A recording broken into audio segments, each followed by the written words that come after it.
Hello guys, welcome back to our channel. ഇന്ന് നമ്മൾ ഉണ്ടാക്കാൻ പോകുന്നത് പരിപ്പ് കറിയാണ്. ചോറിനും ചപ്പാത്തിക്കൊക്കെ കഴിക്കാൻ പറ്റിയ നല്ലൊരു പരിപ്പ് കറിയാണ് നമ്മൾ ഉണ്ടാക്കാൻ പോകുന്നത്. അതിനാദ്യം ഒരു കുക്കർ എടുത്ത് ആ കുക്കറിലേക്ക് നമുക്ക് കുറച്ച് എണ്ണ ഒഴിച്ച് എണ്ണ ചൂടായതിന് ശേഷം കടുകിടാം. കടുക് പൊട്ടിക്കഴിഞ്ഞതിന് ശേഷം കുറച്ച് വെളുത്തുള്ളി ഇട്ട് കൊടുക്കാം. ഞാനിത് 3 വെളുത്തുള്ളിയാണ് അരിഞ്ഞിട്ടേക്കുന്നത്. ഇനി ഇതിലേക്ക് കുറച്ച് കൊച്ചുള്ളി കൂടെ ഇട്ട് കൊടുക്കാം. വെളുത്തുള്ളി നന്നായിട്ട് ബ്രൗൺ കളർ ആയതിനു ശേഷമാണ് ഞാൻ കൊച്ചുള്ളി ഇട്ട് കൊടുക്കുന്നത്.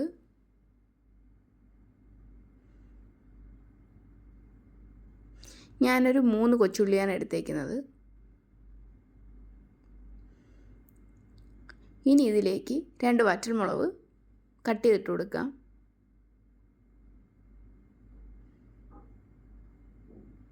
നന്നായിട്ട് ഇളക്കി കൊടുക്കുക.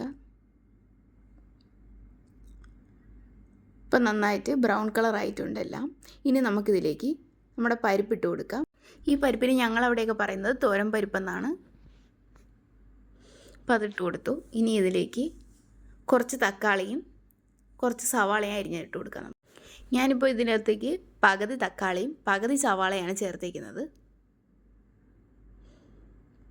നമുക്ക് സവാള എങ്ങനെ വേണോ അരിയാം, നിങ്ങളുടെ ഇഷ്ടം അനുസരിച്ച് അരിയാം. ഇനി ഇതിലേക്ക് 2 പച്ചമുളകും കൂടെ കീറിയതിട്ട് കൊടുക്കാം. എരി ഇപ്പം നമുക്ക് കൂടെ ഇടണമെങ്കിൽ 2-3 എണ്ണം കൂടെ ഇടാം. കാര്യം നമ്മൾ ഇതിനകത്ത് മുളക് പൊടി ഇടുന്നില്ലാത്തത് കൊണ്ട് പച്ചമുളകിൻ്റെ എരിവാണ് നമുക്ക് ഉണ്ടാകുന്നത്. ഇനി കുറച്ച് ഉപ്പിട്ട് കൊടുക്കാം. കുറച്ച് മഞ്ഞളും കൂടെ ഇട്ട് കൊടുക്കണം.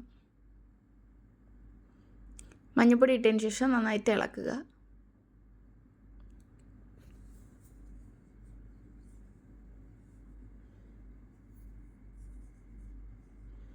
ഇനി ഇതിലേക്ക് വെള്ളം ഒഴിച്ചു കൊടുക്കാം.